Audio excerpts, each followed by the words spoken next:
Hey everybody, and welcome to Tomes of Isolation. Since this is my brand new first time doing this, I'm probably going to have to make some adjustments on the audio. I have a feeling I didn't quite get it right, but that's okay. Let me know in the chat if you can hear me, and if I sound really echoey, let me know that too, so that I can adjust from there. And we'll see what we can do. I'm just waiting on anyone, to let me know. My camera looks terrible. Hissing and room noise. Interesting. Don't know how to fix that. I'm pretty sure, Roxy, that I'm pulling my laptop audio and not my board, but I can hear the music coming in through the board, so I'm not sure what the heck that's about, and yeah. I can't because it's coming in through the computer audio. I don't have a control over that, I don't think.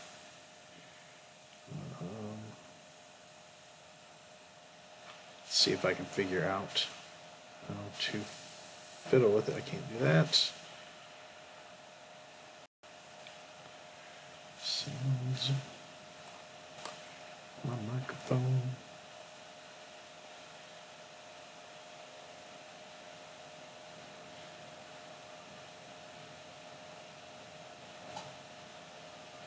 Okay. Let's see. Did that help any? It's got to be my laptop mic then, because I don't have a fan on.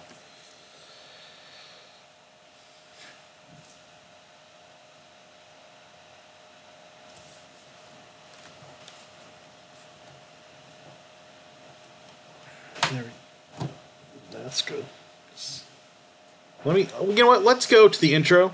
And we'll come back to this and see if we can figure out how to make it work. But we'll be back in just a second.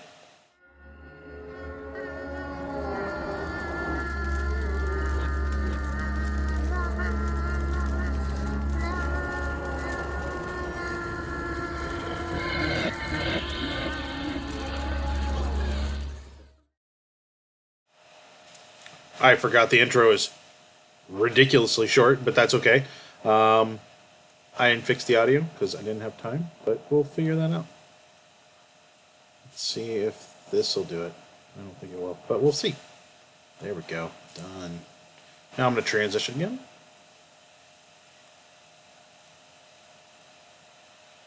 Can I transition? I can't. Yeah, okay. Nope, it's still picking it up. That's fine. Not a big deal. We'll figure this out some other time when Roxy has a chance to fiddle with it, and I'm not just going to mess it up, so I don't care. As long as it's not going to distract too much, that's fine. Tonight we are running Vampire the Masquerade Night Road. This is put out by Choice of Games, and this is by Kyle. Man, it just transitioned too. I can't see it now. Mathis, I think. I just tweeted at him. You would think I would remember what it said. Charles Marquis. There you go. Yeah. So he wrote this for Choice of Games. I don't even have a character yet. We're gonna build that as I go, so that'll be fun. And we'll see how this goes. I do have my official. Well, that's real dark. Yeah, my official Vampire the Masquerade dice just for this. So I'm super fancy here. And we'll see how badly I die and get murdered in the game. Hey, welcome to the game, the Moon Crow. I'm pretty sure that's Amanda, but I could be wrong. But John and Roxy are here. That's great, and we'll go ahead and get started. So it says, cars fall apart. So do people. So do phones. You pull out your old iPhone and check the time in the cracked screen. 6:05 a.m.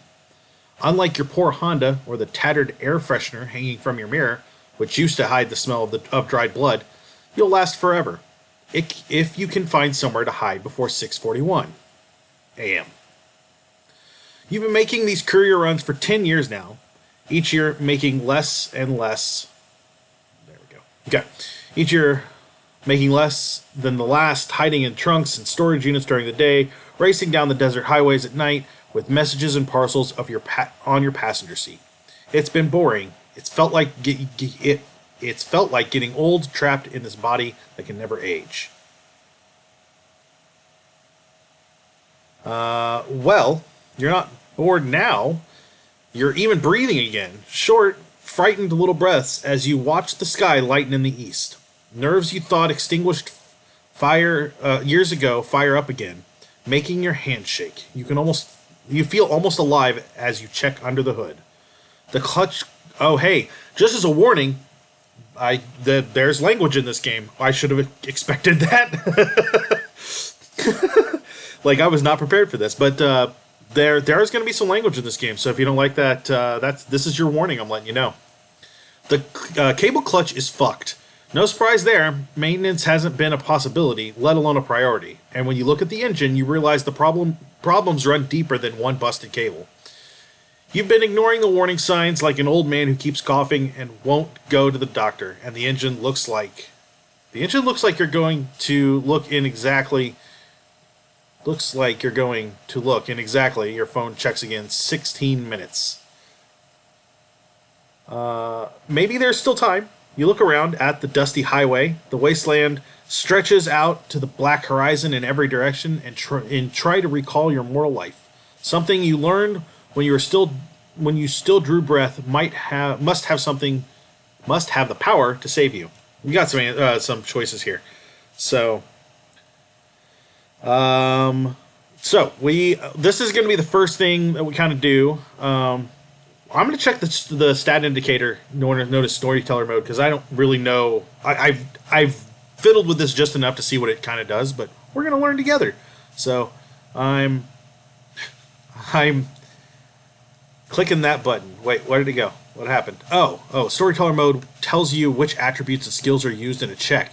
This makes the game easier and also simulates the experience of Vampire the Masquerade tabletop, where the storyteller explains what stats you will check. Storyteller mode only notes the relevant stats, not the modifiers due to equipment, previous checks, and distraction caused by your terrible capital H hunger. You can turn off storyteller mode in the stats page. Okay, cool.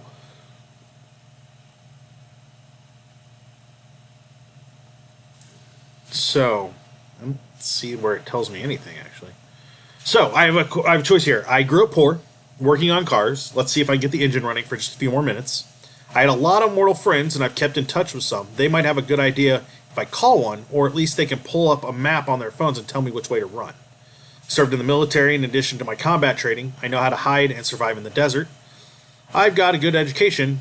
I haven't let my knowledge stagnate now that I'm dead, and I use my phone and some maps to figure out where to go. What do you guys think? This seems pretty important, the first choice of the game. To give you an idea what our stats look like right now, we are a bare bones character. So all of our attributes are ones. I have a dot in academics and a dot in drive, and no disciplines, and I don't have my clan yet. So that's something important. This will all be built while we play. So that's kind of interesting. I like that idea. Me personally, I would have already made choices, but this is a fun way to kind of build a character and see where you end up. First or last. All right. So I'm either poor or I'm educated. I kind of like the idea of being educated. Too smart for my own good. Let's see where that takes us. There's a lot of maps in the glove compartment. And though your data connection out here is terrible, you don't use GPS because you don't want to be tracked. You just need to see the maps. From them, you might be able to cobble together a picture of where you are and figure out which way to run. Now, I'm going to look at the stats real quick. So if you'll notice, my intelligence and composure went up. I got a dot of leadership, another dot of academics, awareness, investigation, and technology. So that's kind of cool. It's like they slap some dots on there real quick. So, in my life, I got a business degree and learned how to act like I come from money. I tried to get through community college with the help of the Army Reserve. They really want me to shoot people. I can already feel this. I ran out of money, but at least I know how to shoot. I was supposed to study ecology in the Everglades, but I spent 2 years just wading through swamps, racking up debt before I gave up. I pursued a criminology degree, paving my way by chasing down bail skippers until I ran out of money.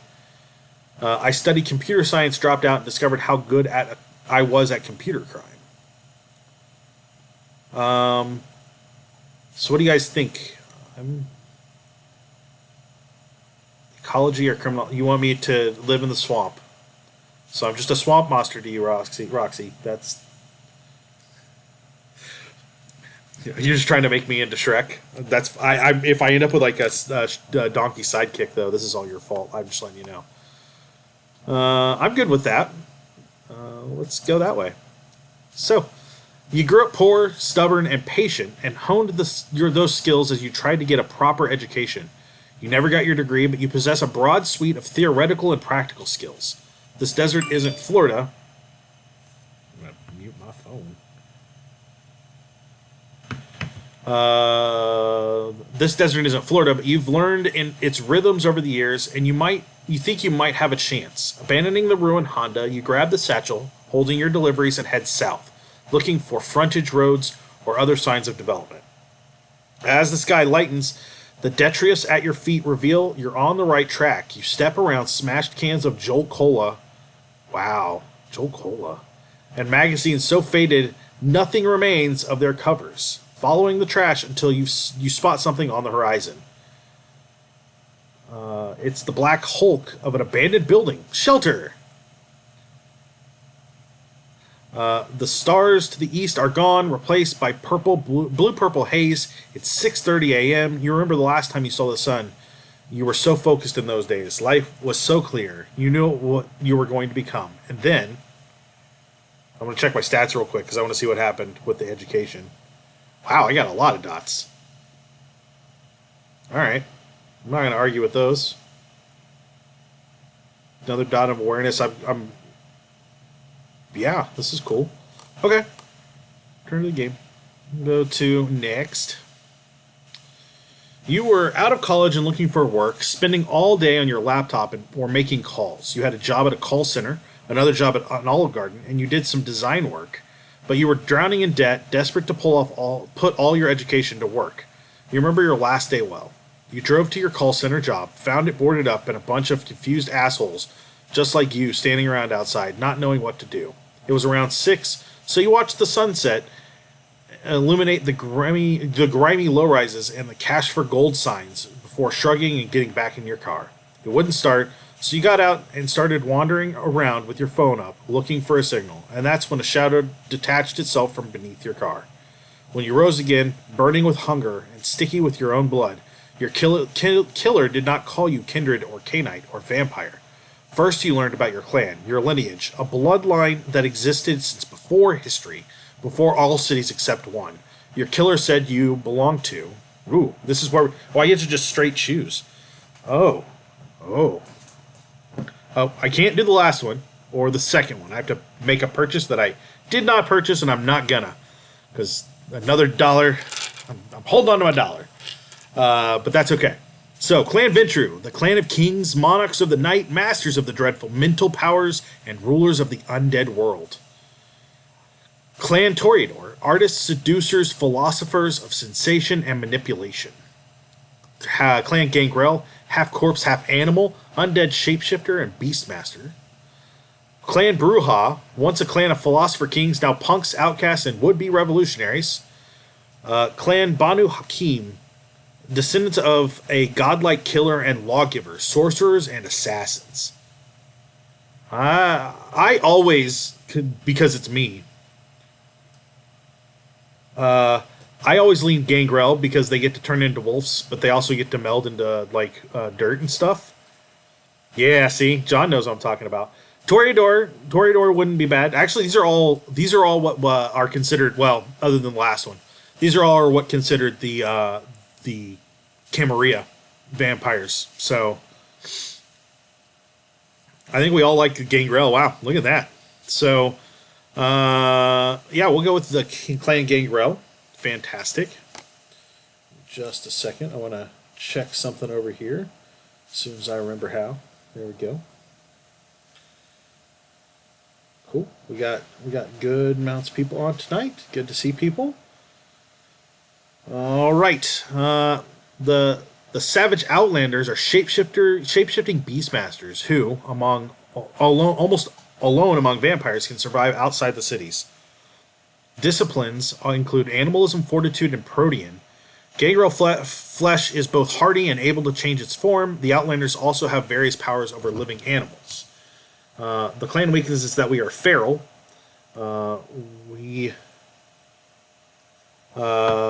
Gangrel struggle to relate to normal humans, especially in their as their humanity declines.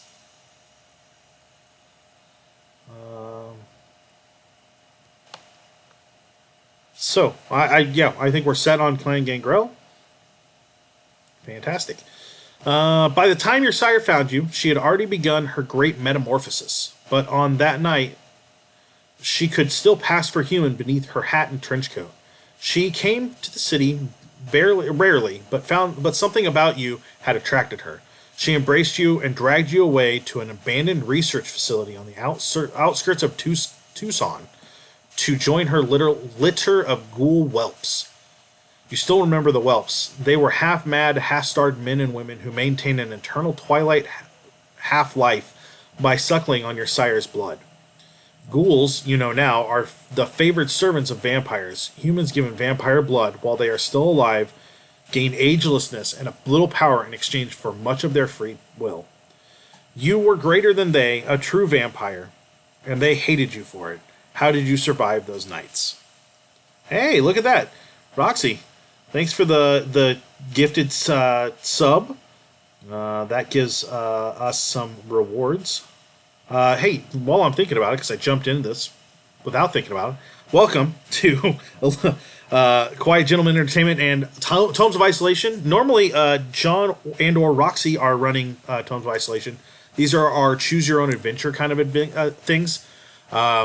While they're preparing to move and come closer to where we're at, or where I'm at, I decided to take over. This was available and pretty brand new, had just been put out.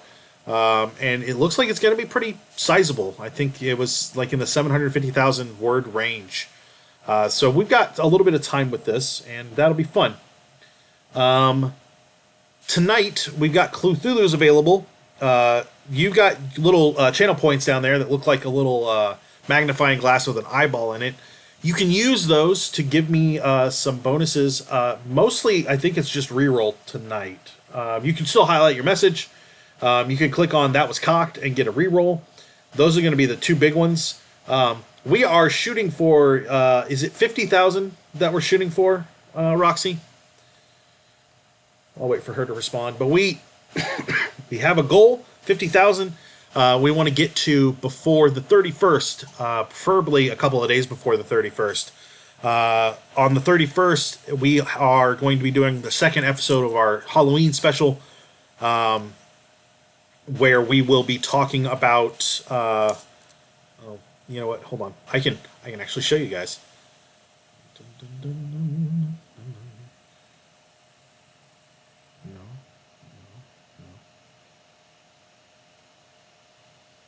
Wow, I'm really bad at this. Maybe I can't. I did that. To existing source. That's okay. So we've got a game coming up on the 24th and 31st. That'll be fun. You should definitely check that out. I'm trying to pull up the splash for it right now. I think I'm about to. Although...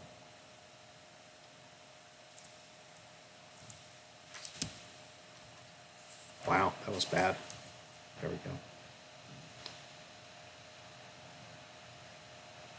There we go.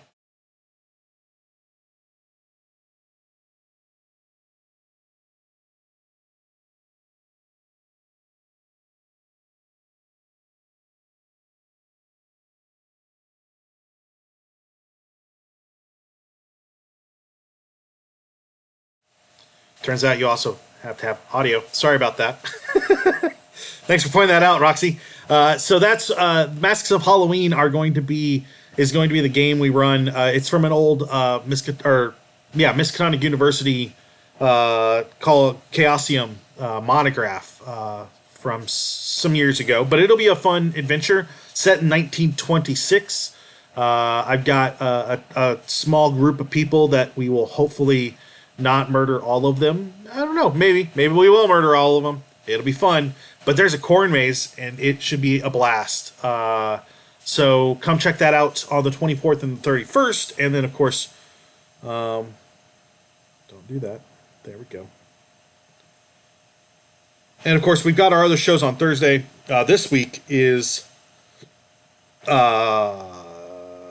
Illuminated Page. I should know the show that I run. Illuminated Page, where you can follow our Call of Cthulhu story. I'm really just promoting this to the people that are already here, but that's okay.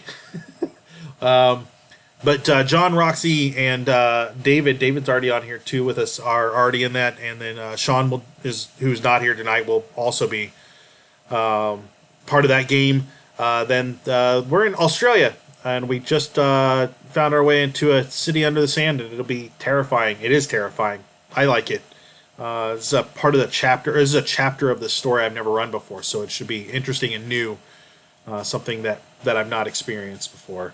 So we'll see how that goes. There we go. Anyway, back to the story we were running. Sorry, I meant to do promos earlier, but it's good enough. So they were greater than you, a true vampire, and they hated you for it. How did I survive those nights? So I manipulated the whelps so they fought each other and beat any that tried to challenge me directly. I learned to fight, lead, and thrive among my sire's whelps. They came to fear me as I developed my sire's shape-shifting powers. I endured the risk of fire and electrocution to activate what remained of the facility's machinery. I was brave enough to escape my sire. I fled into wilderness and survived there with my wolf companion. I was my sire's courier before I went independent. My wolf companion and I trawled Tucson, uncovering strange artifacts that she demanded we find. I'm going to check my stats real quick. Because I'm guessing we haven't gotten anything there. They didn't change all that much, although my intelligence came down one. That's great. I got a little dumber for going Gangrel, but that's all right. Okay. So Wolf seems to be the vote so far. There are a couple of votes there. Looks like the last two.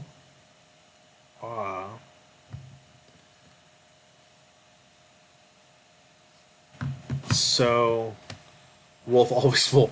So either I escaped my sire or I was a courier before. Which one do you guys think?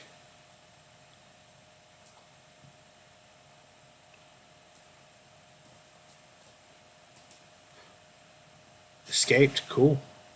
Roxy typed fast enough. So fantastic. Let's do that. I'm going to see how that affected my stats. Aha! I got a dot of animalism. Awesome. My awareness is high too. Fantastic. My stamina and composure are good. All right. You never really knew why your sire embraced you, but you knew that if you stayed in the darkness, her lesser whelps would destroy you. So in the hour before dawn, you would creep up to the gate of your prison and concentrate. And as your blood moved through you, you discovered that you could sense something out there. After several months, the wolf finally answered your call. Seeing the wolf for the first time gave you the courage you needed to escape. You fled the next night, but your sire sent her blood slaves to drag you back. But your new companion found them before they found you. Fleeing to the outskirts of the city, you and your Lobo found shelter in the liminal and neglected places between desert and highway. You fed your Lobo from your vein, and your sire had fed her ghouls, and the proud creature has been yours ever since. Your wolf, obviously it's just a wolf, right?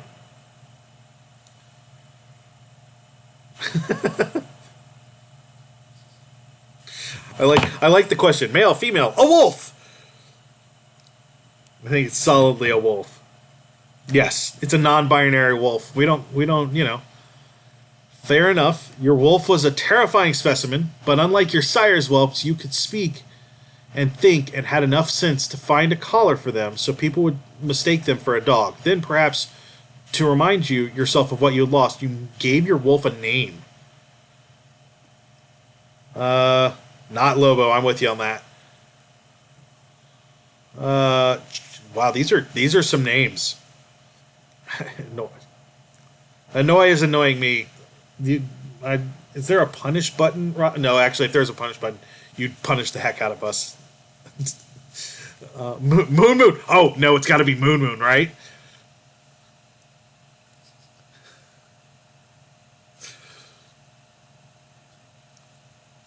Moon. You and Moon. I like that it can automatically insert the dumb answers we put in here. You and Moon got by for years in the wasteland outside Tucson. From the Nosferatu, the sewer vampires that lurked under most cities, you learned that hunters had destroyed your sire's haven and spawn, though even they did not know if your sire had survived the attack. Aware that your mere existence was an affront to the laws of the undead, you listened and learned what you could of kindred society, ready to flee if you were discovered. Instead, a coup toppled the old Prince of Tucson, and you just showed up one night after the dust settled. No one asked questions. No one knew about the Gangrel who called herself Lampago and who sought apotheosis in the ruins of a decaying research facility. Hey, welcome, Sean. Nice of you to join us. I'm glad you're here. And Deadlock, good to see you too. Thanks for joining us. Yeah. Is there a way I can check where we're at on our points, Roxy? In Streamlabs? I don't think there is there?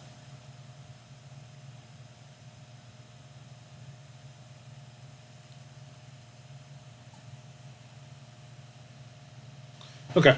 Not a problem. I will just figure out a different way to do that here in a second.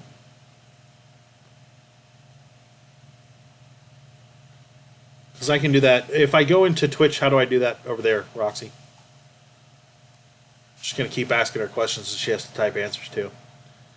She doesn't need to eat that sandwich that she's got. She can just keep typing. Click on Cthulhu's. I mean, that is the sensible thing. Why would we want to do the sensible thing?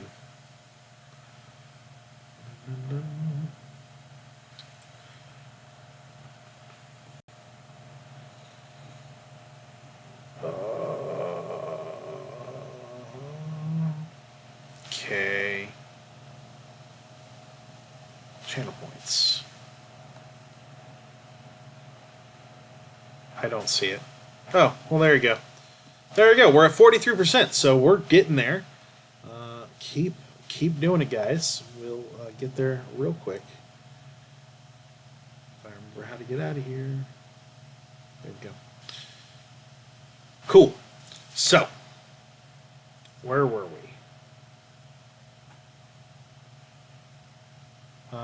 You and Moon.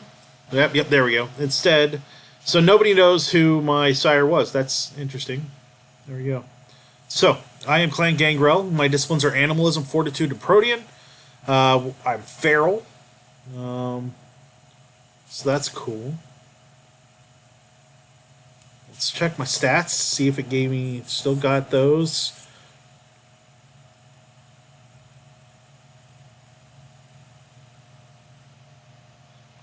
Yeah, looks like our stats are still pretty good. It filled in my sire and my generation. So that's cool. Oops, I didn't mean to highlight all that. Nope, don't do that. So that's cool. All right. And after all that, 10 years on these miserable desert highways, scraping by on the charity of your elders as you run their errands, you've lost your edge, the clarity of your focus, sacrificing specialization in order to learn trick after trick in order to survive from night to night. If you were still alive, you'd be middle-aged. The elders of the kindred are lies wrapped in flesh. Undead is no promise of immortality. You've seen 100 Canaanites born into the night only to die a few months later at the hands of hunters or their own kind. And just because you didn't know what time it was, or just because they didn't know what time it was, strange that you're going to die young. The air ripples. It smells like burning metal. You never should have bought a hatchback. I mean, that's a general rule. Don't buy hatchbacks, right? Sorry. Let me pop back over here. Wampago. I like that name. I don't know why. Right. The DeLorean, was it though? All right, there's always an exception to the rule. I will, yeah. All right. So, ahead of you is a long abandoned filling station. Its sign faded into illegibility, and its windows boarded up. Moon lopes behind you as you run for the ruin, yipping anxiously. They won't burn in the sun, but they smell your fear. Though the station looks abandoned, you see footprints in the sand. A golden eagle sits on the stripped diesel dispenser. Moon growls, and the eagle puffs up. But there is no mere territorial this is no mere territorial dispute between animals. You can feel the vitae in the golden eagle. It is a famulus, a servant of the blood like your Lobo. Wow. Moon? Do you like Moon? It's Captain Moon. He has served me 10 long years. He's earned his promotions. You approach the main building looking for a way in. The windows and doors are all boarded up, and though there's a garage door for a loading dock, it seems locked. The eagle spreads its wings and screams. You don't have time for this. The sun will kill you. But first, it won't drive you mad. You can feel the beast rising in you. The beast, the untamed monster that lurks inside every vampire, that drives you to acts of depravity and violence. You're losing control. You need to act now. But the famulus seems almost to have been put here to guard this place. Its talons flex. That's fancy. If I learned one thing from my sire, so I gotta make another choice. If I learned one thing from my sire, it's how to endure suffering. I circle the filling station, my discipline and skin like iron, looking for a way inside. Whoever controls this eagle has underestimated the power of my Lobo. I order Moon to drive the other famulus away. I don't just command beasts, I can also become one. I grow claws, walk past that eagle, and slash open the boards over the window. Yes, they're flashing. They're showing you the way to the gun show. I mean, it is Arizona. They're probably gun shows. You like number 3? Number 3 is good. This is basically. This is letting us choose where our next dot of discipline goes. So the first one's going to give us. Oh crap! What's the name of the freaking discipline? I can look at my stats. It's going to give us fortitude, which basically makes us tougher. The second one's probably going to give us more animalism, and then the third one is going to give us protean. So this is going to give us an option to kind of decide where we power our character up. I'm leaning towards growing claws, because who doesn't need more claws? That's fine. I'm all about that. But I wouldn't be against other options. I mean, I do like having Moon murder people for me. That sounds fantastic. But I think 3's the way we got to go. Yeah, 3's the way we got to go. A single thunderous heartbeat drives vitae into your hands, and your nails harden and lengthen, becoming heavy red-black claws, sharp as razors. The famulus takes one look at those dreadful weapons and flies away with an alarmed screech. 2 vicious sweeps of your claws rip away the boards over the window. As smoke starts to escape from your clothes, you wiggle in, then kick away from the hole. Moon wiggles their way inside a moment later, their coat gleaming in the light of sunrise. So, let's check our stats real quick. So, yep, picked up a dot of protean. Our attributes don't seem to have changed. Oh, did we get a point of athletics? I don't think we had one before. Cool. That's perfect. All right. So let's continue on. A wave of exhaustion hits you as the sun rises fully. The kindred were not meant to remain awake during daylight hours, and you look around for anywhere safe you might rest. You're in a small, sealed back office crowded with dusty furniture. An old tarp covers a chair. You grab the tarp and use it to walk a rusted filing cabinet in front of the open window, blocking the sunlight. You check the door. It's unlocked and opens onto a long deserted convenience store. Shafts of sunlight cut through the room from gaps in the wooden boards, so you quickly close the door. You're trapped in this little office, but you can't worry about that now. You huddle in the corner behind the little desk, as far as you can position yourself from the window. Then you mentally inventory all the things you don't need to worry about. Your ruined car, the ache of hunger in your gums, the smell of fresh blood somewhere in this building, the strange famulus. You may not survive another night, but you survived this one. You survived the warm black pit where your sire nursed her ghoul spawn. You survived the hunters that came for her, and you survived out here in the desert for years, one night at a time. You permit yourself a tight little smile. You can still make it.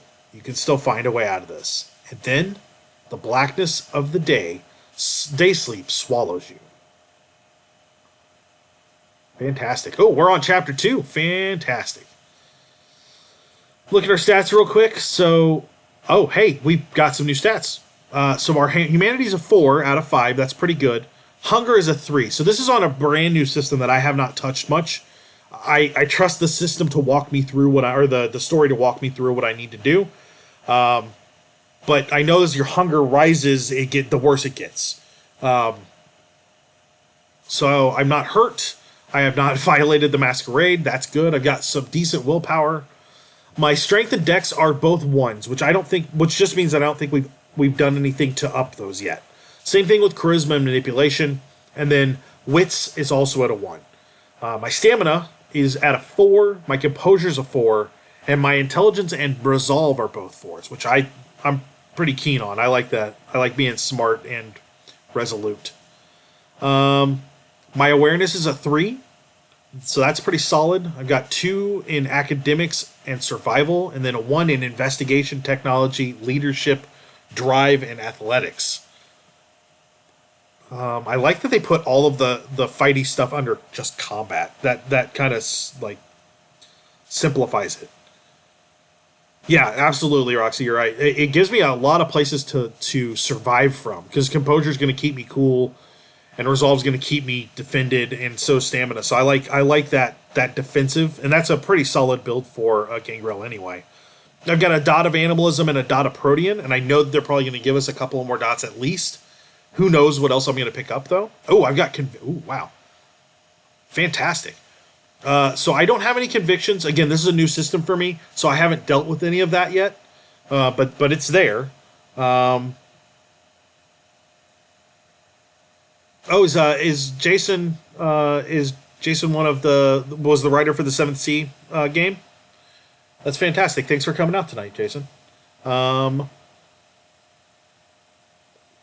Looks like I don't have an inventory. Can I go look at my inventory? Oh, I do. I got $3, guys. Woohoo! Okay. Well, thanks for coming out, Jason. I think this is fantastic. Like, this is a really interesting way to be able to play this game. I really dig it. I like it a lot. And I'm only stumbling over a few of the words, so clearly it's easy enough to read. And a lot of those stumbles are just me. Interesting. Upkeep. Maybe my $200 upkeep is why my car broke down in the middle of freaking desert. Like, maybe I should have thought about that. I've got old clothes, a broken Casio Illuminator watch, scratched up satchel, maps and guides. Let's see. I have a journal. I've got all kinds of stuff here. Let's look at humanity and the beast. Vampires aren't human. They're dead things, animated by stolen blood with a screaming monster in their head they call the beast. Perhaps because of this damned this damned state, most vampires cling to their humanity and struggle to control the beast's savage urges. but the beast is always waiting. Acts of callousness and brutality strip vampires of their humanity until in the end they are nothing more than mindless animals that lurk in the shadows and hunt at night. Even before that point, low humanity vampires struggle to act with kindness and empathy. Killing mortals, unless attacked first, such as by hunters or assassins, is a sure way to lose humanity. The beast permits no excuses. Killing to feed and killing to hide your true nature and protect the masquerade will stain your soul as surely as killing for sport. Regaining humanity is arduous but possible through great acts of sacrifice and by risking yourself for others. But be aware, if your humanity falls low enough, you'll have to spend willpower, see hunger and willpower, to perform even small acts of decency. Yeah, John, I've not seen some of the other ones. I watched you guys play the Deadlands one, and that one seemed pretty good. But this is really cool. I'm really liking this. So I've got other things, so I can look at clans, and it gives me the ministry. I forgot that the followers of Set are now called the ministry. Mostly because the ministry just sounds like. Isn't the ministry a metal band? Okay, so yeah, it goes over all of the clans and what they can do and their weaknesses. That's really cool. So hunger and willpower. Let's check that out. All vampires suffer from an undying hunger for blood. Using disciplines, vampire powers, and mending wounds uses some of the blood you've stolen and increases your hunger. You're right, Roxy, that would be great. We could also play a vampire clan or wrestling name because, Gangrel was a wrestler in the 90s, mid to late 90s. Only killing and fully draining a human slakes your hunger fully, and then only for a time. If you become hungry enough, you lose the ability to activate disciplines or mend your wounds. If your hunger equals or exceeds your willpower, you suffer penalties to actions that require concentration and self-control. That includes most actions you take, except those that risk a messy critical. See that entry. The penalties grow as your hunger grows. Willpower is based on your resolve and composure scores. Increase those scores to increase your willpower and ignore the distractions caused by your hunger. Certain actions like extended negotiations or staying out too close to the sun can mentally exhaust you, temporarily reducing your willpower. You can regain your lost willpower by embodying your convictions, experiencing convictions. I like that it's you do this thing, and here's how it works. If you don't understand that, you should go look at this other entry. That's helpful, so I know what to actually look at. This is really cool. Yeah.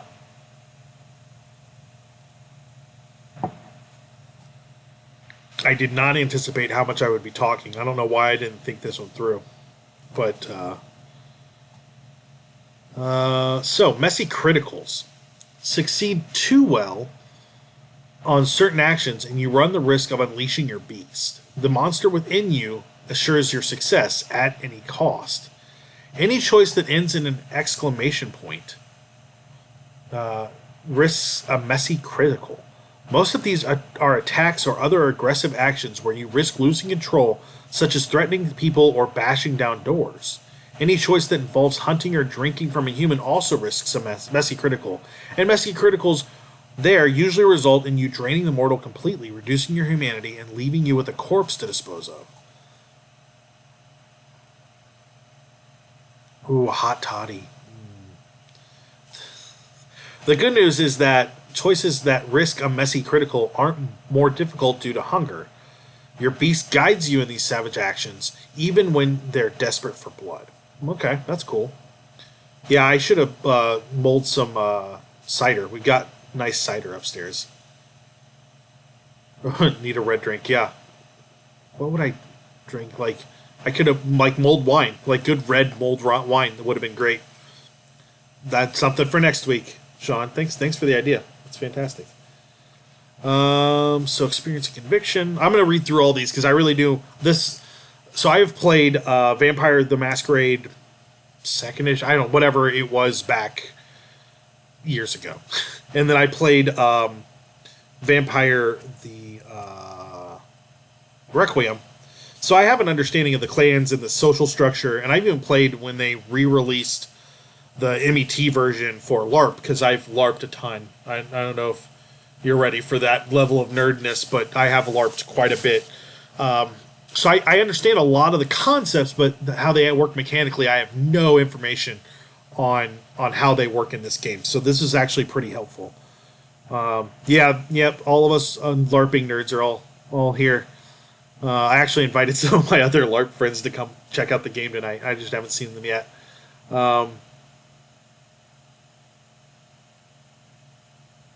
So after a decade... Oh, so this is... Crap. Oh, no. Show stats. Go to the journal. We were on experience and conviction. I played a game or 10 of Obi-Wan. But that was more recently, like a couple of years ago. I played a lot of the CAM for several years here in Indianapolis. And then now I when I LARPed, a lot of it was like local troop stuff. And I actually kind of enjoy that a little bit more. Bigger organizations are just unwieldy sometimes. So, but it's been several years since I've LARPed. Oh, I've done both the CAM and Obi-Wan and local. Okay, yeah, you're caught up. Gotcha. So, yeah. So after a decade of lethargy and routine, you find yourself bursting with newfound creative vigor. You gain experience in two chief ways. First, by going on missions and succeeding in your goals. Second, by gaining conviction and living up to them. To gain conviction, select choices that increase that personality trait. If you want to defy the traditions, you must defy the traditions. Ignore the vampire laws, like the Masquerade, see that entry, disobey elder vampires, and defy the Camarilla, which sounds fantastic because they're jerks. If you want to seek luxury, then demand money and inducements as often as possible. I also like money.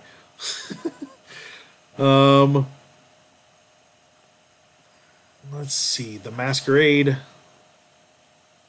The first tradition of the Camarilla, what passes for civilization among the undead, is to hide the existence of vampires from the mortal herd. This is the Masquerade. You can violate the Masquerade by openly using obvious supernatural powers, such as shapeshifting, feeding in public, or failing to dispose of a body you drained. Violating the Masquerade risks the wrath of elders among the Camarilla. Worse, with the Second Inquisition raging across the United States, a breach of the Masquerade risks sending an entire Second Inquisition kill team to your doorstep. Such an attack usually comes in the daylight and can destroy you if you're not careful.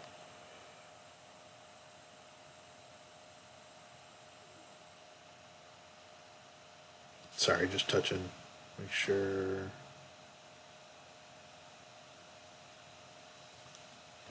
Okay.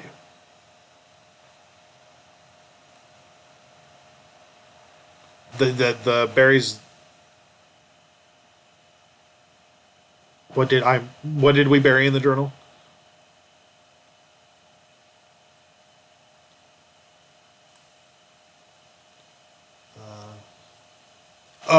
Oh yeah. Well, I mean, yeah. There's a lot of concepts here that are important, and I think that I don't know if somebody would pick up the game without knowing anything about the system or the setting, but maybe they would. I don't know. I bought this through Steam, so I am going to plug this because honestly, it's super solid. So you can buy it through Steam. You can also buy it on your phone. It was just way easier to stream it off by buying it on Steam. It was, I think, $10 on Steam, and then there was an additional 99-cent charge if I wanted to be able to play Caitiff or Tremere. Probably because, one, Tremere are awesome and everybody wants to play Tremere, but two, like, Tremere and Caitiff have a little bit more mechanic stuff to them, so it's a little more work, would be what I'm assuming. So yeah, this is like, it's just what you're seeing on the stream is essentially what I'm seeing. It's just a little bit bigger of a box, of a white box. It's just this stuff here. So I'm actually pretty impressed by the interaction. It seems pretty smooth.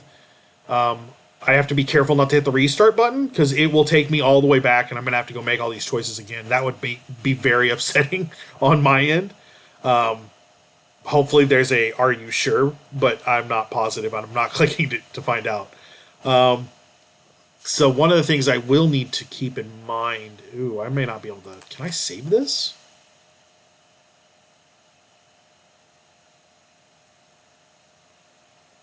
Huh. Oh, it auto saves. Oh, thank God. This would suck if it did not auto save.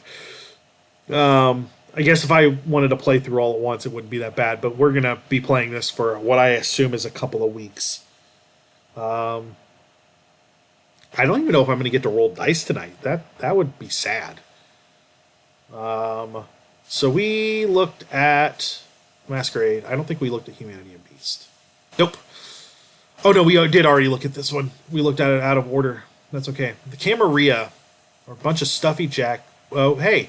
The Camarilla, the so-called Ivory Tower, is a secret society of vampires dedicated to hiding their existence from mortals. Well, that's interesting. Well, I still got the fancy dice. Like, listen, I paid a lot of money for this, and it's worth a lot of money, and I've still kept it. It was like $10 for 10 dice. It was ridiculous. But... yeah, these are hard to come by because these are actually Requiem dice from back in the day.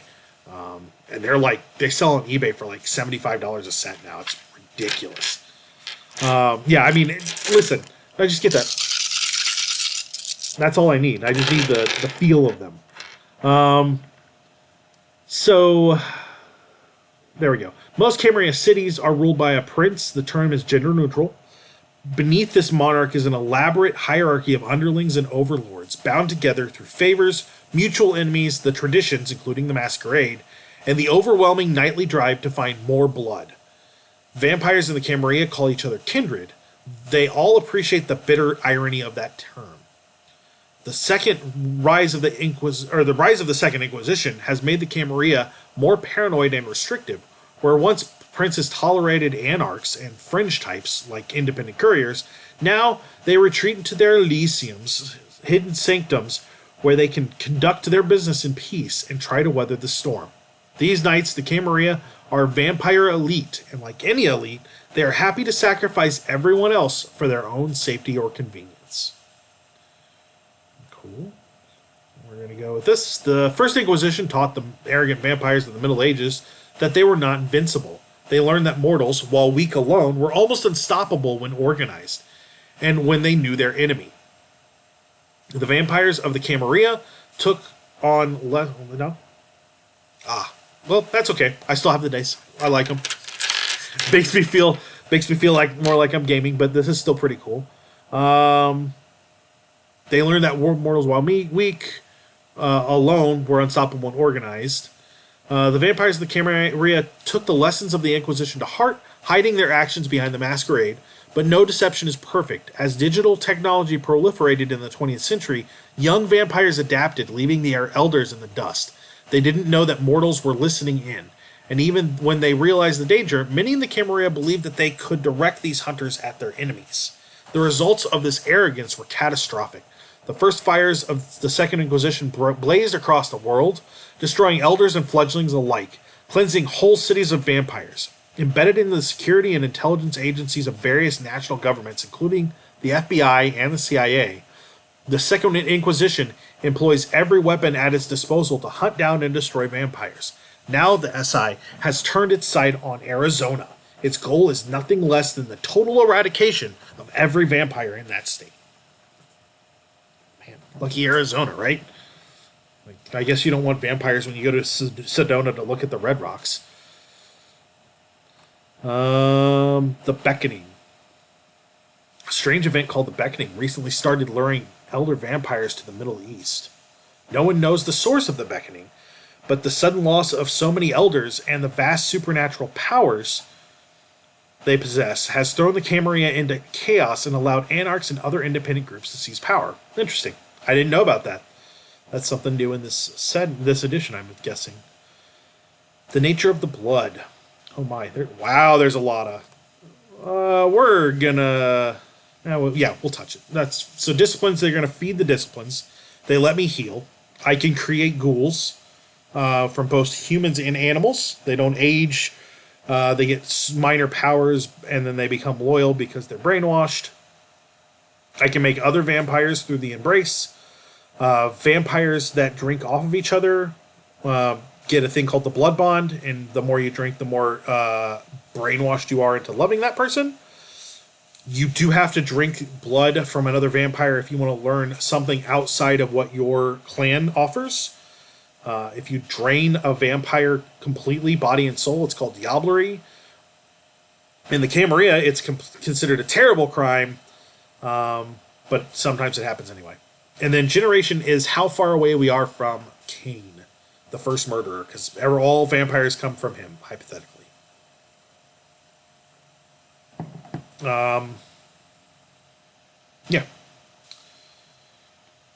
Function of ability, skill, and disciplines. Abilities. So this is just going to go over the basics of the system. Yeah, which are all pretty... These are all pretty simple, even if the stats work just a little bit different. I'm pretty solid on these. Let's go back to the journal. Oh, yeah, like... Cain is deep in Vampire the Masquerade stuff. Like, real deep. It's interesting, but sometimes it's a bit much. Show stats as numbers. Okay, so basically that's going to do everything. That's going to show everything. So my hunger is currently a 3. My willpower is a 6. But it said it was off my composure and resolve, which means it's at a 6 because I just was up too early, too late. I don't know. I didn't go to bed when I should have.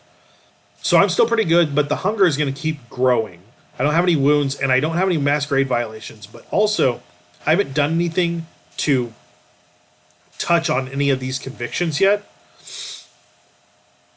So that's something I'm sure we'll go over as we get into this.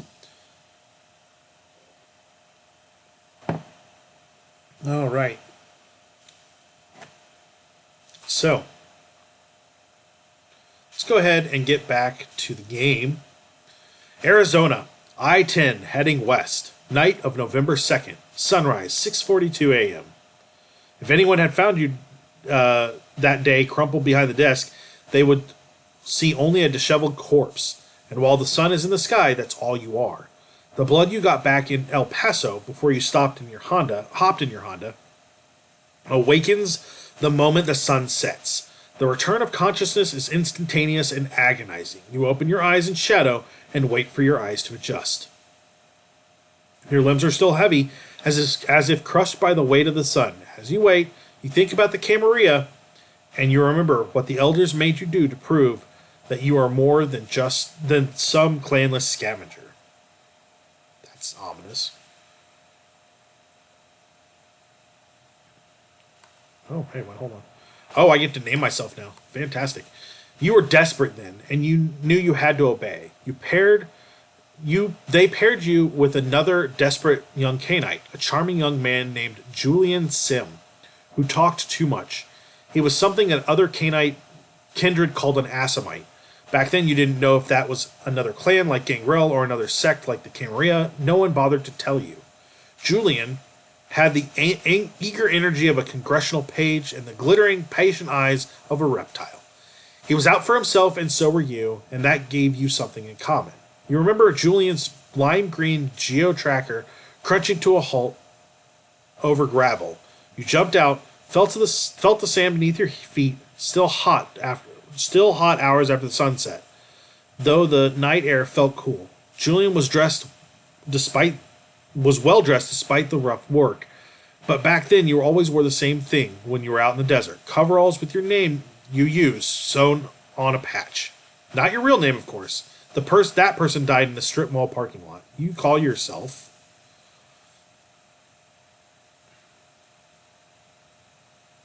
It's a lot of options.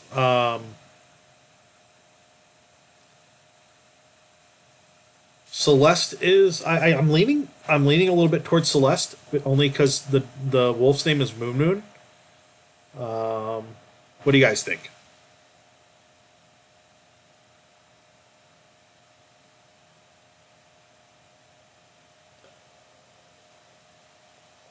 Did I lose everybody?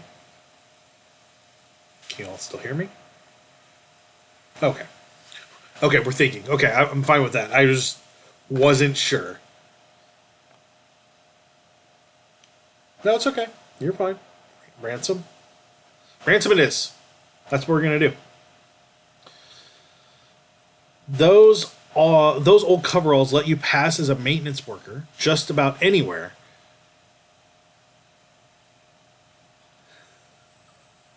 Sorry. Yeah, this time you were a little slow, Roxy, but that's all right. We'll go with what Amber suggests. Or Amber. Not Amber. I don't know what her name is. Wow. Her name's not Amber, though. The Mooncrow. We'll go with what the Mooncrow said. There we go. Amanda. That was close. The first two letters. They were better protection from prying eyes than any Nosferatu invisibility arts. Carrying water from the for the ivory tower, eh, Ransom?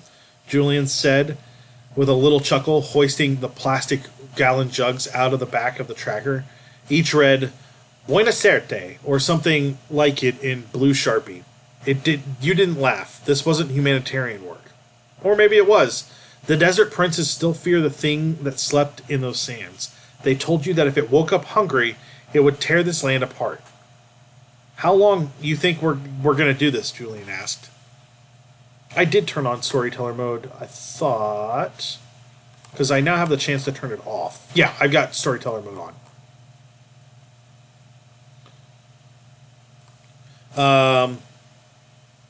How long you think we're going to do this? Julian asked. Julian talked too much, but sometimes he cut the bullshit with words that carried a constellation of meanings. How long? Decades? Centuries?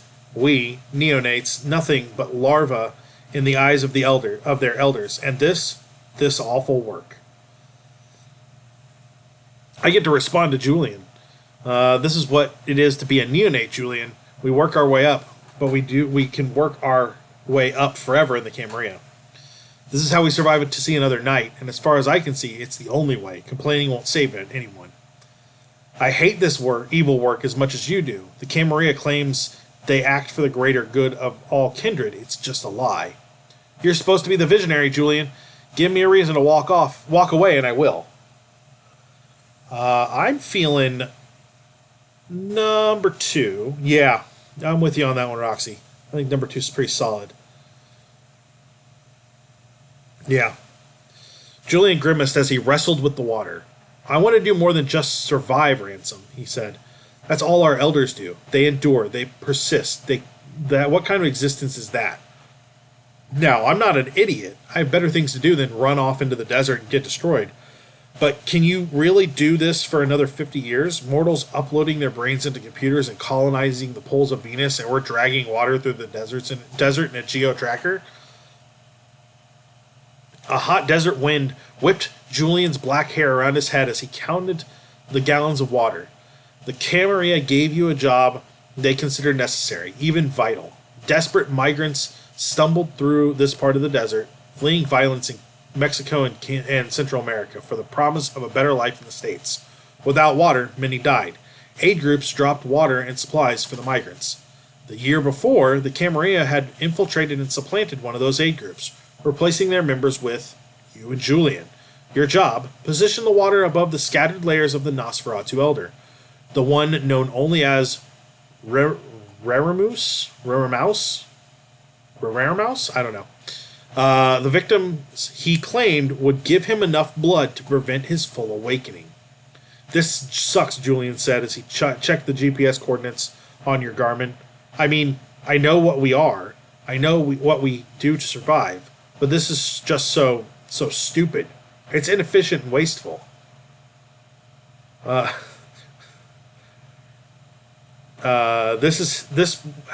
how the world ran 2 or 3 centuries ago, Ransom, before anyone invented flowcharts or assembly lines. I will keep my eye out for the option to colonize Venus poles, because I'm all for that, Roxy. It was horrible work, but what choice did I have? It was either that or be destroyed myself, though I will never forgive the Camarilla for compromising me like that. It was ugly work, but more people would have suffered if the Elder woke up, so I went back to work. They were just food, why care? It needed to get done, and maybe the smart ones knew enough to escape. The work was intolerable. I convinced Julian that we needed to find something better to do with our own lives. I couldn't do it anymore. I made up my mind to ditch Julian, this horrible work, the moment I got the chance. I'm liking 2. What do you guys think?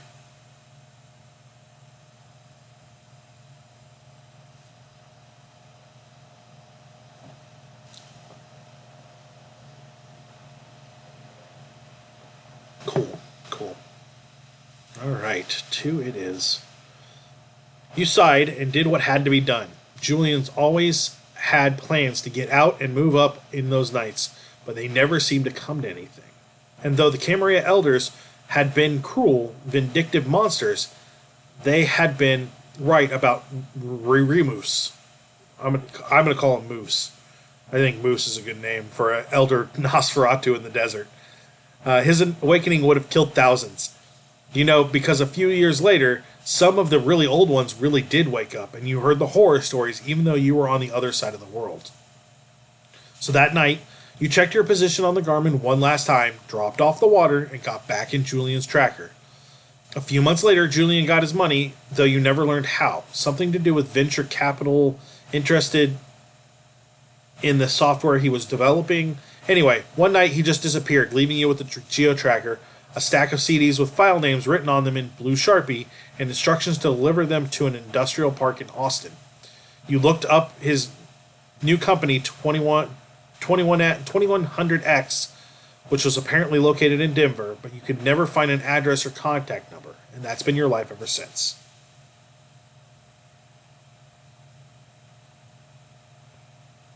Oh. Rear mouse. Or, yeah, okay. It's a bat. That's cool. Okay, cool. That's been your life ever since. So next. It is very fitting for Nosferatu.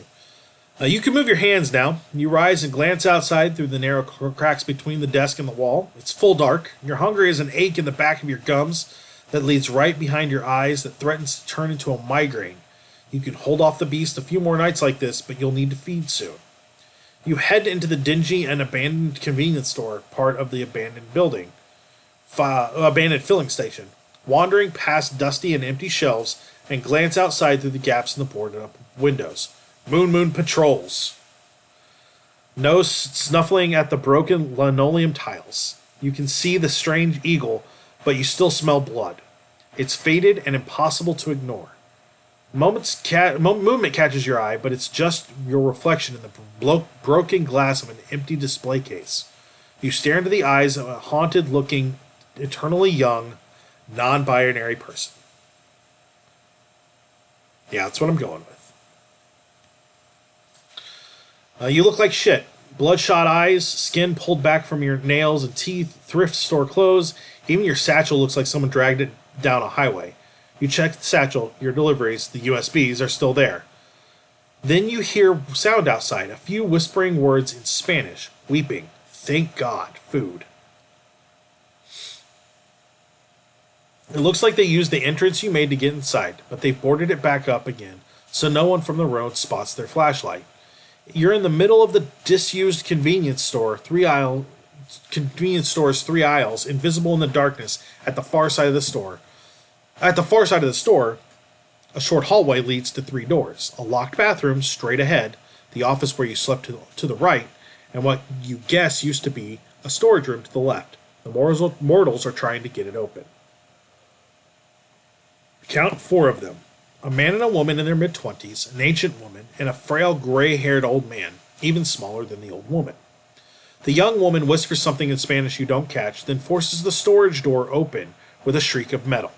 Not much here, the young man says, sweeping the storage room with a flashlight. He's traveling heavy. Crowbar, backpack, water bottle, road flares. Those are your road flares. They must have found your Honda. Then the young man spins and runs his flashlight across the wall, but your Lobo has already hidden behind the counter. Whoever they are, they're foolish or desperate.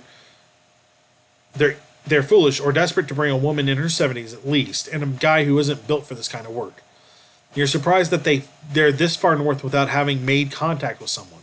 The younger woman starts jiggling the handle to the bathroom, which is between the storage and office. Bored and fearless, the old man hobbles down one of the aisles, and your beast screams behind your eyes. I can sneak up on him and drain what... Well, that's weird.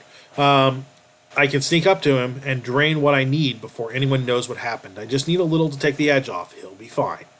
I should be strong enough to grab the old guy without making a sound, and once my fangs are in, he'll go limp. I go for it, just take a little blood.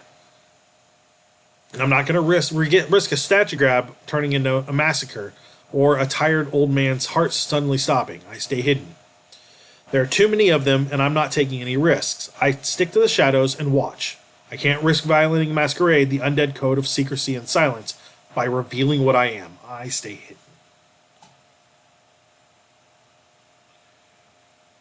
Wow, what the heck? That's interesting. Huh.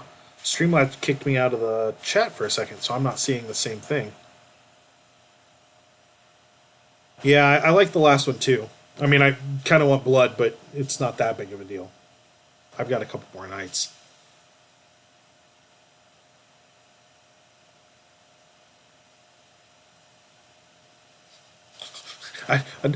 Don't violate the Masquerade, but also that old dude looks tasty. That's what Roxy says. I'm gonna go with number 5 because I think that I think I need to be careful.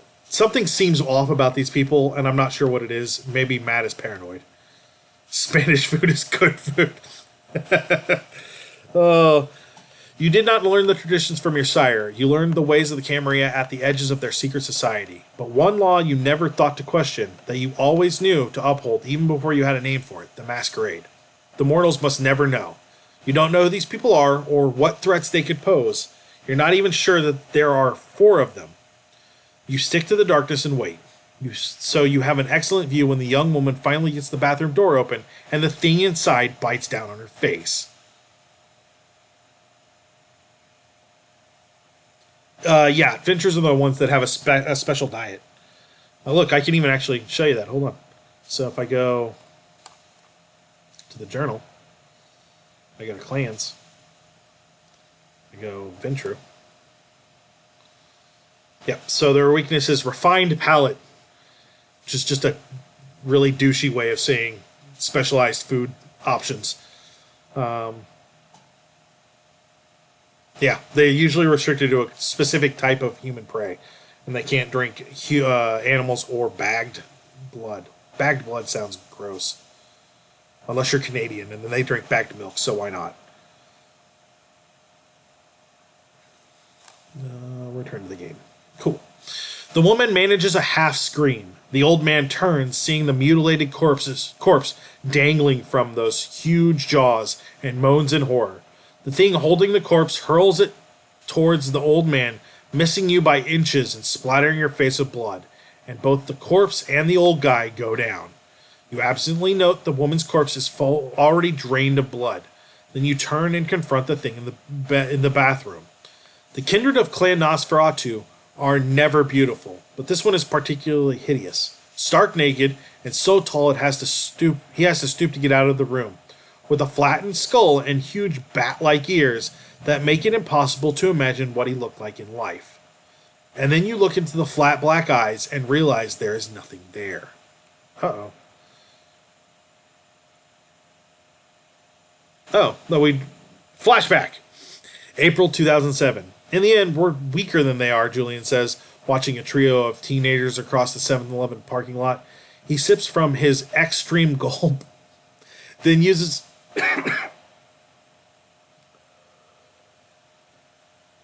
it to gesture at the mortals. I mean, spiritually, we're weaker. We're like scurvy victims or something. We can't heal. The beast, you say. I'm not going to ask what you've done in its grip, Julian says, or what you've done on your own and blame the beast for. But I know the beast will eat you if you're not careful. It'll eat your soul and leave behind your eyes. When that happens to one of us, the Camarilla call their whites and hunt them down. And the Assamites, you ask? I don't know. Julian says, I've never had the courage to ask. The Nosferatu, the mindless white that had once been a Nosferatu, spots you. But then it turns, and though you cannot see the tough-looking young guy and the old woman, you know that they're cornered in the storage room. As the dead woman's blood runs down your chin, the creature weighs its options. It turns towards the storage room, moving awkwardly because a huge iron chain is fastened around one of its legs. Then something lashes out of the darkness, and the white reels back, more in surprise than pain. The young man strikes the creature again with his crowbar. That won't be enough to fend off a monster like that. These people will be dead in moments, and then the fallen Nosferatu will turn its mindless rage on you. All right, we're going to make a not a roll. So I can grab the chain and haul the white backwards to protect the people in the storage room. I'm going to check my stats real quick. Yeah, I don't have any strength. And I have athletics, but that's going to be a rough one. There must be another way out. Using my knowledge of this place should be laid out. I go for a way to get out. My int in academics is actually pretty decent. I shout and rally the young man to fight the white off the road flares. That will do more against this monster than a crowbar. That's charisma and leadership, which is okay. I call Moon Moon before rallying the man to fight off the white with a road flare. That's animalism. I get the white's attention, then lure it away from the mortals, slip back into the shadows. That's dexterity and clandestine. I grow my claws and rip the white to pieces, and that's protean.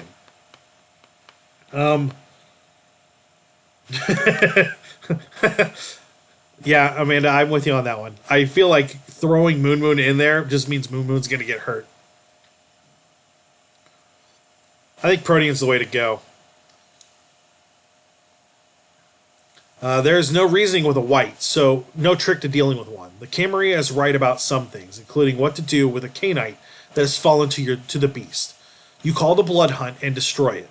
Long claws burst from your fingers as you hurl yourself at the white. This creature is older and stronger than you, but you have fury and cunning on your side. You come in low, disemboweling the creature with a vicious horizontal swipe. Empty bowels uncoil at your feet as you get your arms up in time to block a descending hammer blow from one of the monster's fists. The linoleum tiles under your feet break, but you don't.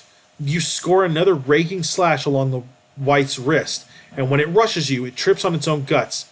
The Nosferatu looks up just as you swipe your claws across its face, destroying its eyes and most of its jaw. It topples and lies there in a tangled heap, its viscera pulsing as it tries to reassemble itself. Moon Moon pads up beside you, their shining eyes taking in the bloody horror all around them. For a moment, the survivors only stare in mute horror at the writhing monstrosity on the floor.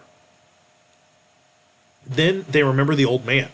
Holding one hand to a bloody scalp and swaying a little, the younger guy edges around you and cradles his elder's head. He moans and his eyes flicker. The old woman says something you don't catch in an indigenous language you've never heard before. Then walks calmly around you to kneel beside what's left of the dead woman, takes out a crucifix, and offers a quiet prayer. You watch the ineffectual trinket swing back and forth on its chain. You have 1,000 questions and one problem. Where did the Nosferatu come from?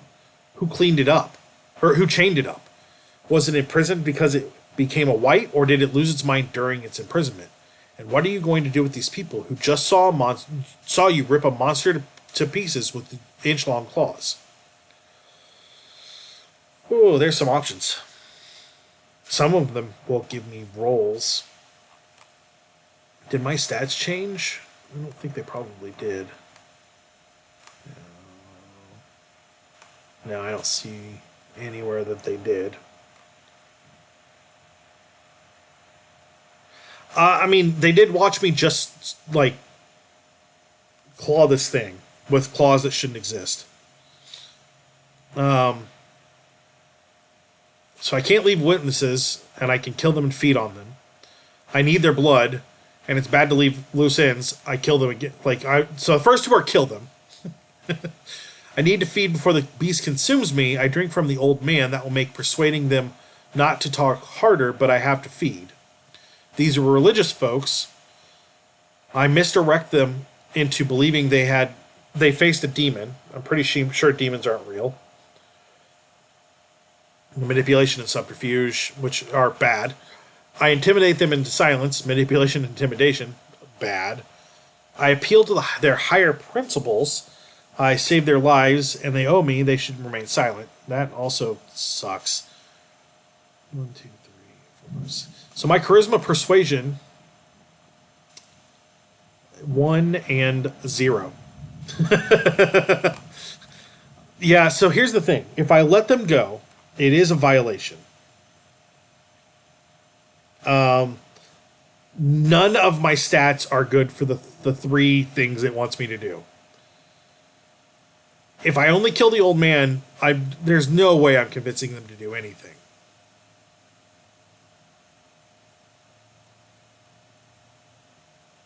Okay, the advanced revamping. I mean, it is the survivalist thing to do, and I feel like that's a kind of a core to me, too. Alright. Merge time. February 2006. You've seen Alien, right? Julian asks. You glance up from your disappointing meal of bagged blood poured into a champagne flute. Your payment for the latest job. Your elder, by about 5 years, looks determined to give you another lesson. Your bloody knuckles are slowly mending. Julian already looks pristine again. You know how the alien can only attack if you're carrying a weapon? That's Predator, you say. No, it's Alien, Julian says. Anyway, I'm making an important point. The last job got a little rough. I may have turned invisible and stabbed a guy, like the guy Alien in Alien. That's Predator, you say. My point is, when people come at you with guns, okay, sometimes you have to kill them or destroy them. Bunny fingers. Bunny fingers. If they're your fellow Canaanites, but we're not murderers, Ransom. We have a beast inside us now, a monster that exists only to feed and kill. And if we let it loose, it'll burst out of us like I don't know, I can't think of a metaphor. How do you control it? I ask. You gotta kill or die, Julian says. You kill, but no killing to feed. No killing because it's the way out, easy way out. That strengthens the beast. A lot of Canaanites say we're predators, Ransom, but we're not. We're parasites, and parasites don't kill their hosts. Oh shit, you're right. I was thinking about Predator. I even had the Predator versus Parasite metaphor all lined up. I'm sorry.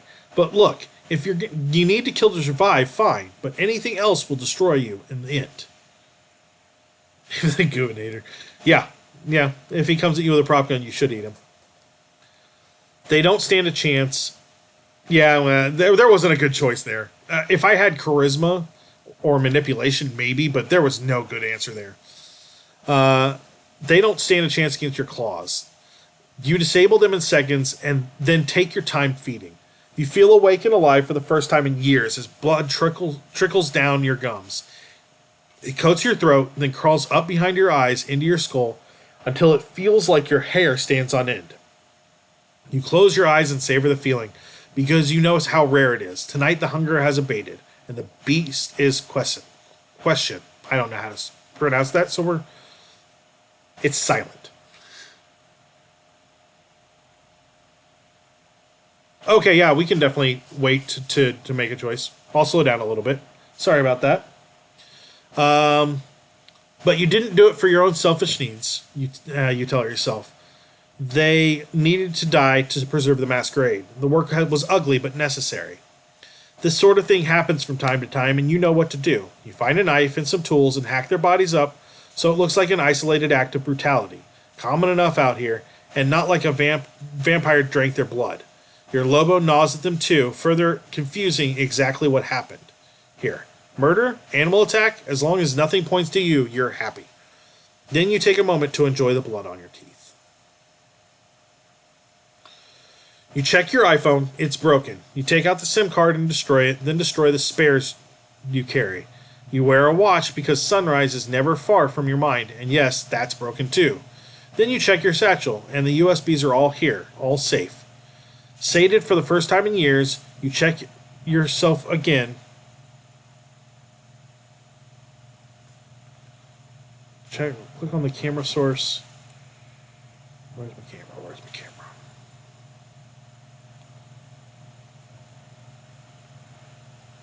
Click filter.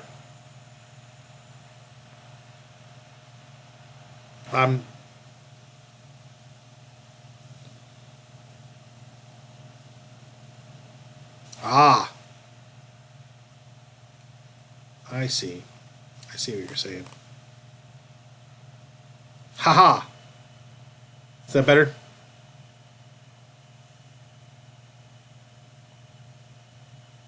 I couldn't figure out what was causing that earlier, and I didn't want to look too deep. Sorry.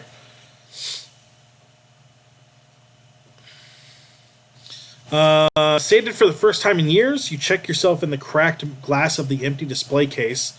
There's blood on your hands and face and clumps of gore in your hair, and your shirt and jeans are all in tatters.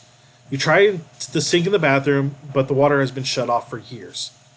After a few minutes, you find some cleaning supplies. Being dead, you don't worry too much as you scrape blood off your face with a sponge.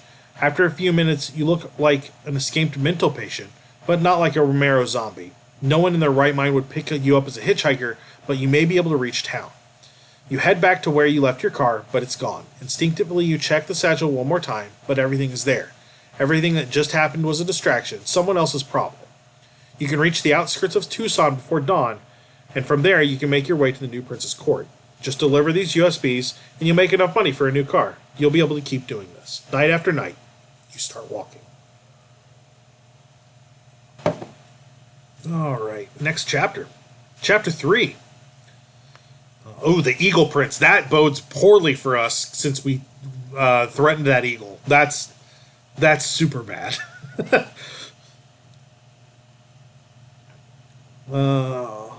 So, my hunger is down. My willpower is still down some. Looks like I've perpetuate your existence is the first dot of conviction. Yeah, right.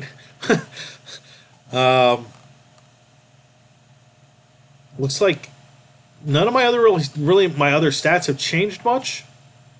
No, they haven't. But I did get the first dot of conviction from that, so that's kind of good. I like that. I don't know if it's a good idea, but or a good thing that we're there. But we don't have any Masquerade violations, so that's good. And we're not as hungry. Oh, our humanity went down one. That's not as helpful, but whatever. Tucson, Arizona. Night of November 2nd. Sunrise, 6:42 a.m. You have 3 more. You're fine. I like the hope there in your statement, Roxy. You already passed the place you were supposed to stay yesterday, but it's just an empty garage. There's nothing there for you. An hour before dawn, you reach the chain link fence and industrial park that parks that mark the outskirts of Tucson. You can see cheap stucco houses up ahead, but the burbs are no place for a vampire. Without a cell phone or money, and with your clothes too trashed for polite company, you revert to skills you honed to serve your shape-shifting sire, the one they called Lampago. When you find an abandoned semi-trailer in a factory parking lot, you note that the high walls should keep the worst of the heat off of you. You check it for holes in the ceiling. Finding none, you crawl inside. You spend the day with your brain screaming in terror and your body paralyzed as trucks and factory machines move all around you. Someone actually moves the trailer, which you're sure hasn't been moved in years. They drag it into the sun, so you spend your day boiling in the metal box under the Arizona's daytime heat. The moment the sun sets, you throw open the doors and, even though the people are still working, flee into the night. Moon whimpers when they see you and nuzzles your hand, either out of pity or to check and see if they can eat you. All right. All that matters is the USBs. Are they still good? This is what unlife is. Some nights are good, some nights are like this. Maybe there's a clean place to sleep at the end of this road.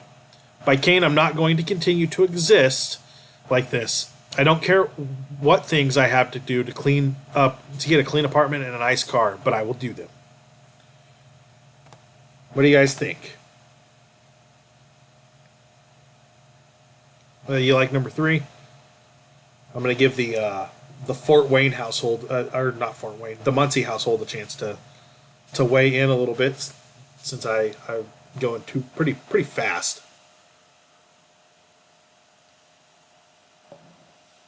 We like 3? Yeah. Cool. So I'm not going to exist. I need an apartment and a car. As you kick some black filth off your ruined boots, a BMW i8 rolls past without making a sound. You're not asking for a BMW, just a car that runs, a screen that isn't cracked, boots that aren't... Christ, what's stuck on your boots? You check the USBs. The satchel is shredded beyond usefulness, but the delivery itself is fine. You're a few hours from where you need to be. You're going to walk in there looking like hell, but you're not going to walk out of there like looking... But you're not going to walk out of there like that, you promise yourself.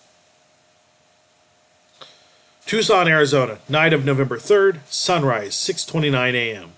You never want to come back to Tucson.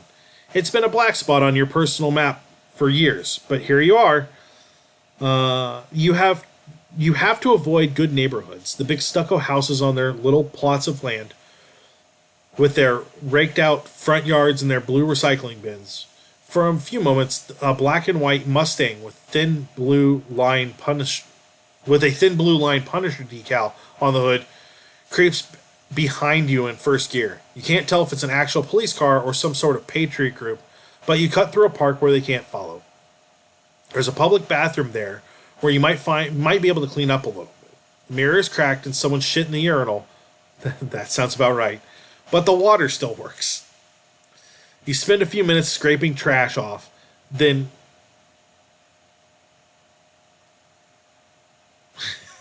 I'm really not sure what else Tucson, Arizona offers besides baseball spring training. I'm sure that they also do it there. Don't they have isn't the Arizona, like the University of Arizona in Tucson too? Maybe. I don't know. There's a public bathroom. Oh, no, I already read that. You spend a few minutes scraping the trash off, then look around for either threats or opportunities, but no one shows up. You're not that hungry yet, so you keep moving. And that's when you recognize where you are. An abandoned building rises before you, and when the wind shifts, you can smell the chemical fires. This was the lair of your nameless sire, the one other kindred called Lampago. You crawled out of here every few nights to escape her spawn, and to provide her with the sustenance she craved. All right, new choice. She was a monster, but she made me strong. I tried to maintain her savage power, and will survive in my blood. She was a mindless brute. I hear the Prince of Tucson is of my clan, though. Maybe I can learn the arts of civilization from him. In her own way, she was a mystic, a visionary, and a heretic. I still carry that flame of enlightened rebellion. What do you guys think? I kind of like the second one. I feel like that means we're going to go talk to the prince. But who knows?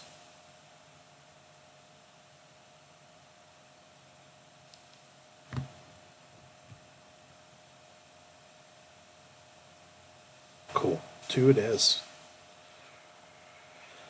I'm going to check stats real quick, because I feel like... So hunger didn't go up. Nothing's really changed there. Nothing's changed there. Okay. Yeah, so nothing's really changed. You've heard interesting things about the Eagle Prince. Not necessarily good things, but he must be wiser than the slithering thing that embraced you and made you her pet. And he waits in his Elysium. Elysium is one of the defining ideas of the Camarilla. It is a neutral meeting ground where violence and the use of vampire powers are forbidden. In many Elysiums, kindred are allowed to exist as they are, not as the Masquerade demands they be. The Tucson Elysium is located on the roof of a nightclub called the Viper. You can hear the pounding industrial music from the parking lot, but you're not here for the party. You've been outside the Viper before, but never in and never up. You scan the rooftop and wonder whether to approach first or try to hunt.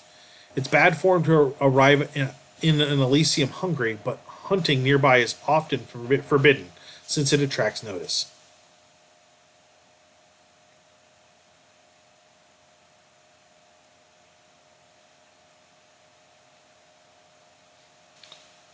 Yeah, so the Masquerade doesn't apply to leaving your sire to learn from another one. That one's more other societal things.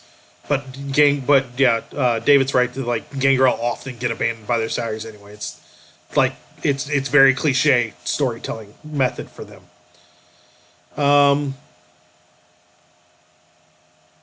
So wait, hold on. You heard? There we go. An eagle settles on a fire escape. You remember the way the eagle looked at you a few nights ago, and you suspect it's the way in. You followed up the fire escape.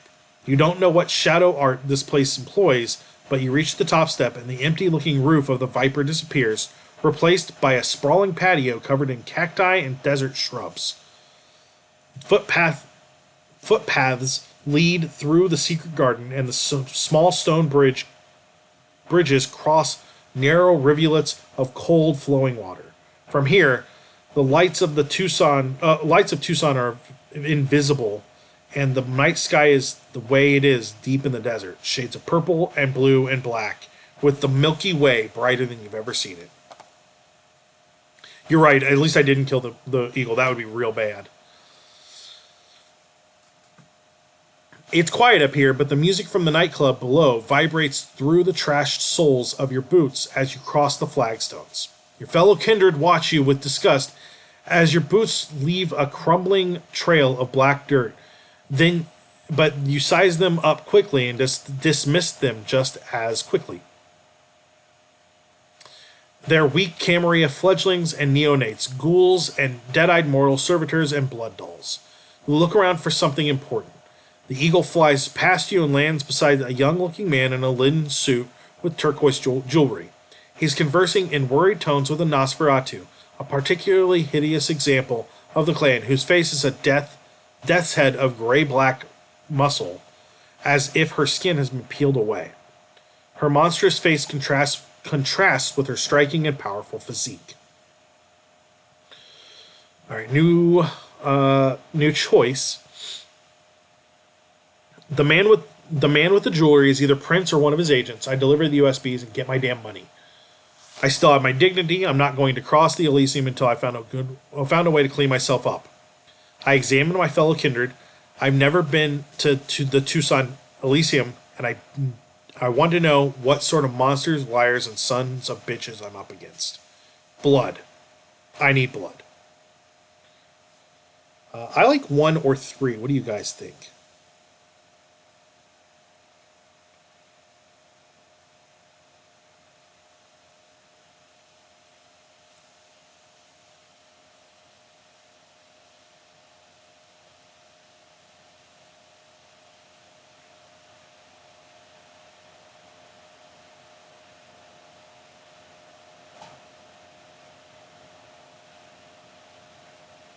Three? Okay. I think we're all on the same page there. 3 it is. I examine my fellow kindred. I've never been to the Tucson Elysium, and I want to know what sort of monsters, liars, and sons of bitches I'm up against. The simplest way to classify the kindred is by clan. The blonde youth with the turquoise jewelry commands the eagle, an art practiced only by a few clans, and says he's too pretty to be Nosferatu. You guess he's like you. The Nosferatu with the skinless face is easy to identify, though Nosferatu tells you nothing of her loyalties or nature. But those two are the only ones who are definitely kindred. You feel undead eyes watching you from elsewhere, but you cannot be sure who is here like you. Who is a ghoul, granted long life and cursed with addiction to the vampire blood, and who is merely a servitor, their will broken through repeated mental compulsions. As you glance around, the eagle caws, beckoning you. Oh, hey, we get a picture. Oh, he is pretty. That's a big old eagle, too. The man in the turquoise jewelry watches you approach with a slight smile. Your Lobo hesitates for only a moment, their eyes on the eagle. The young-looking man is seated comfortably in a wicker chair next to a small zinc table. Like, how many tables have you ever looked at and been like, "Oh, that's zinc"? How many? I don't think there's any. 0 tables. With an old laptop, a white hat, and a heap of typed and handwritten correspondences. The Nosferatu standing beside him only scowls. Every table I've ever seen. Yeah. This wooden table, definitely made out of zinc. You're right, Amanda. No one is ever comfortable in wicker. It's just not possible. Welcome to Tucson, he says. His accent is foreign. From somewhere in Europe, despite the Native American jewelry and the wide-brimmed hat in front of him. I am Prince Letau. This is Dove, and you are Ransom, he says, the courier. It looks like you had a difficult journey. A clump of mud falls out of your hair and splats on onto the flagstone. Give us the data, Outlander, the Nosferatu snaps. Dove is wearing a silk-screened jacket, kicked around Converse All-Stars, and a snapback with a local minor league baseball team on it. Driving gloves are tucked into her pocket. Another courier? Money first, sewer rat. I'm not here to pick a fight. I toss her the USB. Dove sounds like the sort of Camarilla lapdog who needs to be yanked around. So, Dove, do you have a dove like this guy is an eagle? Does everyone have a bird? I really like the sassy third one. I don't know how you guys feel about that.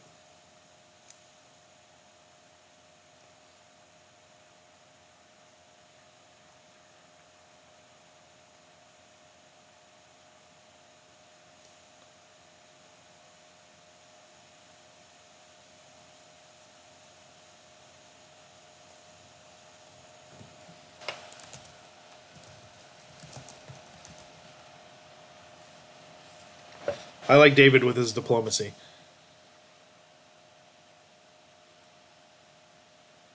All right. So let's go with yeah, let's go with 3. I want to be sassy. Oh, hey, goodness. They said muscle, didn't they? Maybe I misread that. I was expecting a muscle face and not a skull face. The Nosferatu glares down at you, but the prince, seated beside her, only laughs, his tone warm and friendly. Dove has little interest in the creatures of the night. Her dark gifts maintain this Elysium, he says, but she is most useful for what she knows. And right now, she wants to know what those USBs hold. I imagine you do too.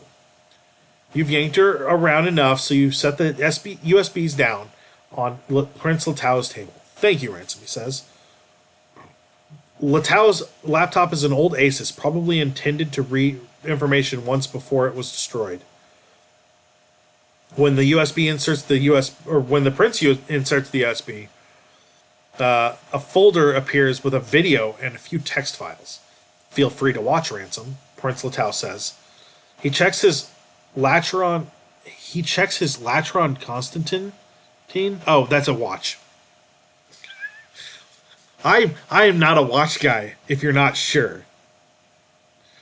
It's 1:49 a.m. Then he looks east. He stares for a long moment, as if with longing, then shakes his head. I don't think this interests you directly, but I try not to keep secrets here in Tucson. A warm, friendly smile and eyes that watch you like a... Where did the bird go? The video opens awkwardly with a hand holding a camera. You see a man's face, then you see the ritual chamber.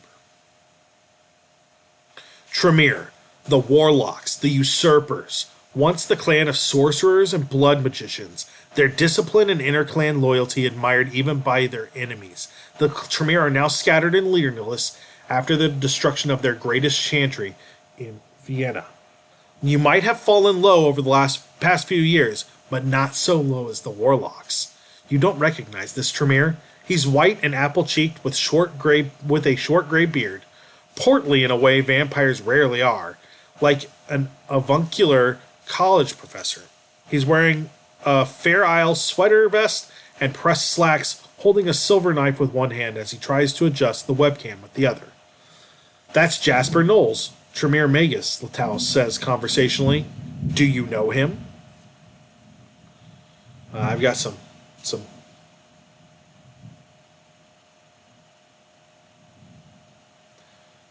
David, thank you for explaining the use of zinc tables, which does make sense. Yeah. Do you know Jasper, David?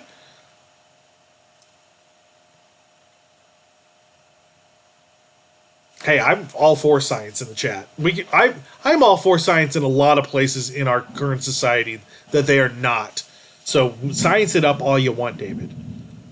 So a couple of things. Oh, is Jasper actually like a canon character, David, or are you making fun of the name? I've never seen him before in my life, which is true. So there's no reason to make things difficult. Tremere are scum who should all be dragged from their havens and burned for their crimes, which is also true. Tremere are all scum, and I don't associate with them. Not true, but it's the most common attitude in the Camarilla right now. I might as well try and fit in. My job is making deliveries, Prince Latau. Oh, okay, cool. The LA by Night was good stuff. I don't get involved. So what do you guys think? I like the first one. I don't know. I don't think all Tremere are scum. Just the ones that I've ever met.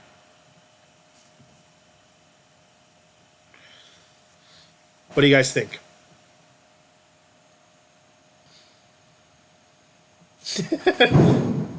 Oh my.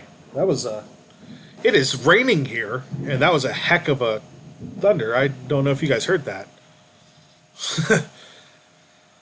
Well, I guess it's a storming night here. That's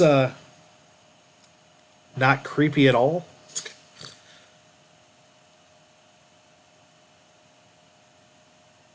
You like number one, David?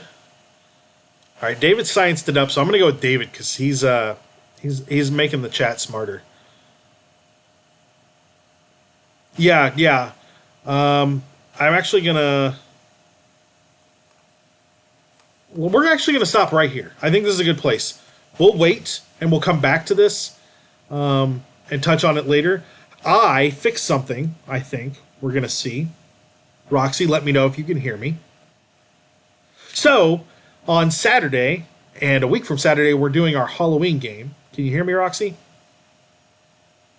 Yeah, I did it right.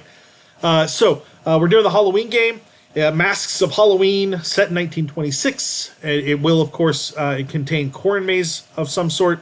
That will start at 12 p.m. noon Central Time, right here on Quiett Gentleman. It's going to be me, Roxy, Sean, our good friend Blue, who will be joining us for future streams that we have not yet announced. And then Pappin from the Growing Shadows game. And then I'm forgetting the last person, Roxy. Could you fill me in? Wes from Plate Mail Games. Yes, right. So there will be 5 players and me. It'll be fantastic. It should be a nice, creepy story. And we'll get that. We'll have that up on Saturday, starting at noon Central Time. Of course, you'll be able to find it on video, on viewing on demand. But please hang out or come hang out with us and see.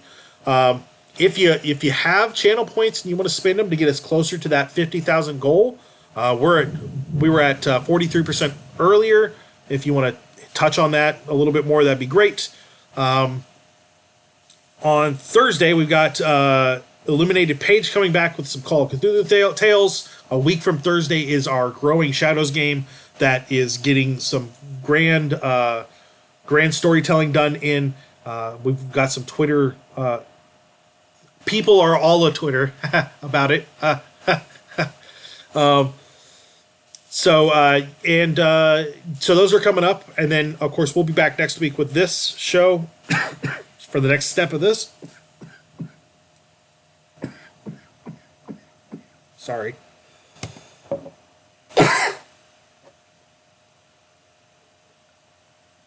If you have not followed us, please click the follow button.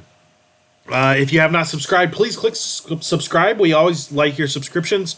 We are always looking to have people on here and talk to us. On Tuesday, we're always doing interactive stuff with the Tones of Isolation, so don't forget to do that.